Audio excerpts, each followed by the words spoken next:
بەناوی خودای گەورە و میهرەبان هەموو لایەک بەخێر بێن.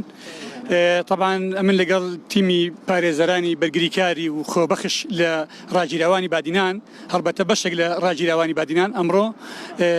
پرۆسەی دادگایکردن بەڕێوە چوو سەبارەت بە مامۆستا بەدەل بەرواری و کاگومێت دۆسەکەیان گەڕاندرایەوە بۆ ئاسایش گشتی و دادگای لێکۆڵینەوەی ئاسایش لەبەرەوەی نەواقەسی تەحقیقی هەبوو. بەڵام بەنسبەت کاک شێروانی و هاوڵەکانی هەریەک لە ئەیاز کەرەم و گوهدار محەممەد ئەمین و هاریوان عیسا و شیڤان سەعید و ئەوانە دادگایەکە بەڕێوە چوو تا ئێستا پرۆسەی بەڕێوە چوونی دادگا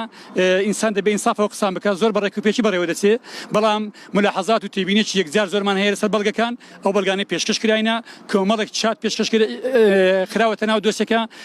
ئەمە گومانمان لەسەر هەم ئەو چاتانە هەیە و ئەو بەڵگانێکە ئاسایش پێشکەشی کردوون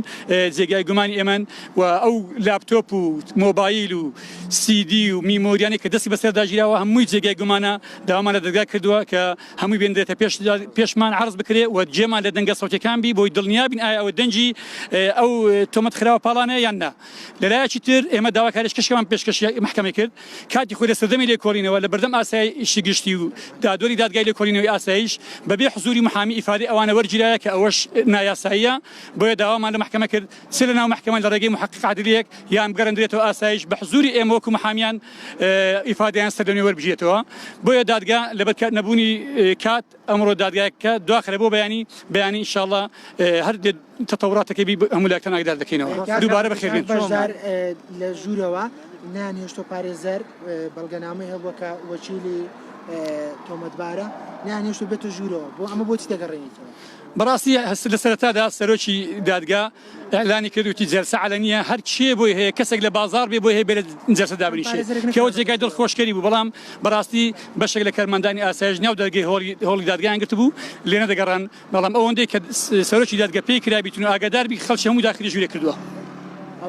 بوونی هێز ئەمڕۆ هێزێکی زۆر وەکەوەی کە باس کرد ئاسایش لەوێن دەربوو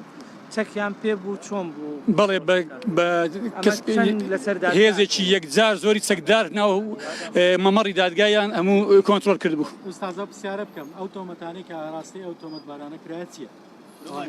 ئەوانە بەوەی کە تەجەسوسیان کردێ وڵاتانی بیانی و هەروەها ئەوانە خێریکی تێکدانی ئاسایشی وڵات و ئینقلابکردن لەسەر حکوومەتی هەرێم و ئەوانش تا ئێستا قسەیان نەکردو سڕیان نهاتوە بەڵام بە ئەو بەڵگانێک ئەوان پێشکەشیان کردیە ئەمە گومانمانە بەڵگەکانەیە لەبەرەوەی دوورن لە ڕاستی. ئەمە ئەو پرسیارمان ئاراستەی ئەنجومەنی نوێنەری ئەنجومەنی ئاسایش کرد کە ئەو وڵاتانە چێن کە گوایە ئەوانە تەجەسوسیان بکردون وەڵامیان پێ نەبوو وتیان لە خۆیان بپرسن. نوێنەری یۆنامی لە ژوورەوە بۆ ڕێکخراوەکانی دەوڵەتی بەڵێ نوێنەری ئەوانی لە ژوورێ بوون بەڵێ ئەوان لە ژوورێ بوون هەروەها سەرۆکی فراکسیۆنی گۆڕان گولیستان خان و دکتۆرە شایان دوو ئەندەم پەرلەمان ئەوانی لە ژوورێ بوون هەمووی ئامادەی جەلسەکە بوون. ئەو شەڕوگژیا لە ژوورۆز نازانم ئاگادار بوون یاخودنا لە هۆڵی دادگانە یاخود لە ناو دادگا چەند گرژێک لە نێوان ئاسایش و پارێزەران ڕوویداوە ئەمە بۆچی گەڕێ؟ بەڵێ هەندێک گرژی ڕوویدا لەسەر مەسەلەی چوونە ژوور و نایەلمودەیە ئەو شتانە ڕوویدا بەڵێ ڕاست وەک پارێزەرێک کایەوە پارێزەری بەرگریکارن لە بەڕێزانە مافی تەواوتان پێدرا قسە بکەندی پارێزەری بەڵێ ڕۆڵی داواکاری گشتی لەوێ چۆن بوو؟ من نامەوێت باسی ڕۆلی داواکاری گشتی بکەم بەڕاستی ڕاستە من وەکو بەش بەحاڵی خۆم بەدڵی من نەبووە بەڵام ئەمەوە پەیوەندی بە من وێنە پەیوەندی بە خۆی ویزدانی خۆیەوە هەیە چونکە ئەو نوێنەری خەڵکە بەڵام بەنسبەت ئێمە پارێزەران دەرگەمان بە وەڵا بوو هەر پرسیارێکمانە بی هەر تاقیبێکمانە بی سەرۆکی دادگا زۆر سوپاسی دەکەین پارێزەرانیش هەمووی پرسیاری خۆیان و تاقیباتی خۆیان هەبوو هەمووی تەسبیتیش کرد لە مەحزەرەکە.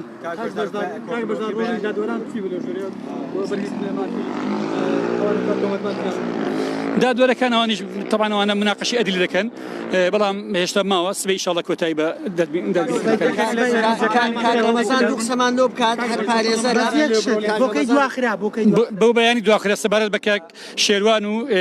کاک ئەیاز و کاک گودار و کاک هاریوان و ئەوانە بۆ بەیانی دواخرە بەڵام بەنسبەت مامۆستا بەدەل و کاگومێت حاجی ئەوانە گەڕێنرایەوە ئاسایشی گشتی دووبارە لێکۆڵینەوە دەکرێتەوە ئەم جاریان داوامان کردی بە حزوری پارێزەرەکانیان بی برادەرانی جەدوهۆش هاتینە بە خێراتینیان دەکەین کاک ڕەمەزان و هاوڕێکانی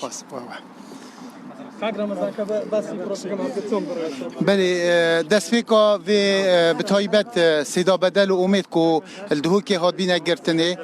لوی دمیدا کو دستفیکا و کلینه امد بردوام بین کار خدا ما بردوامی دا یک کار خو هندی و کلین الدهو که هات یکرن جلای آسایش وبت یا جلای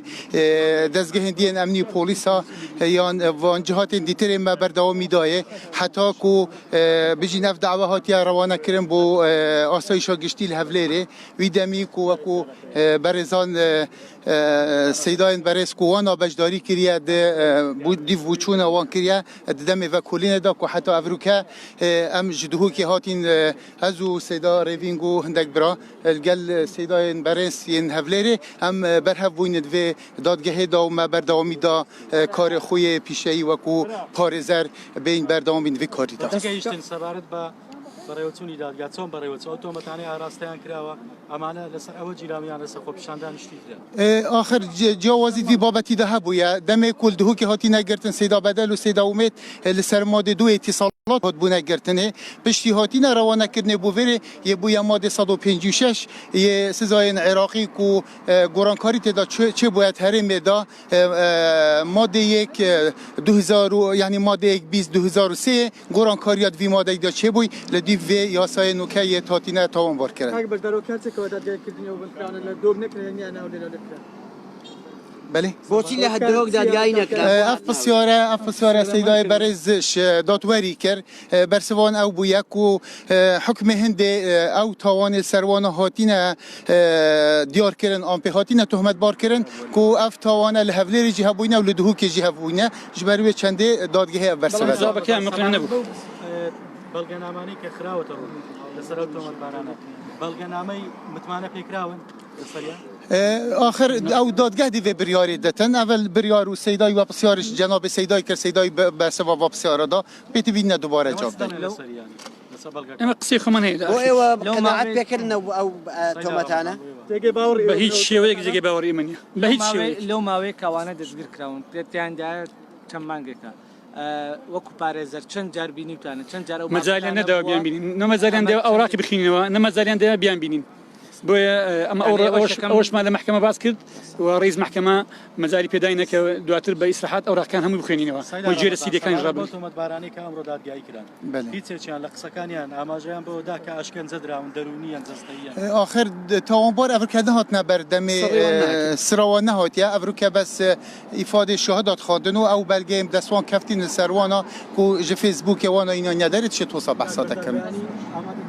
بالتاكيد بياني اما زبين من رنجت سن دعوي ترمي برام همو تاجيل لكن همو من حاضر دبين اوان اما دبن بري بس ما مستا بدلوا كاغوميت اوان دغرندرينوا لبدوي بياني رنجلك لدوي كاجمير نوني وبو ددس بيدكت بخير بين ست ساعه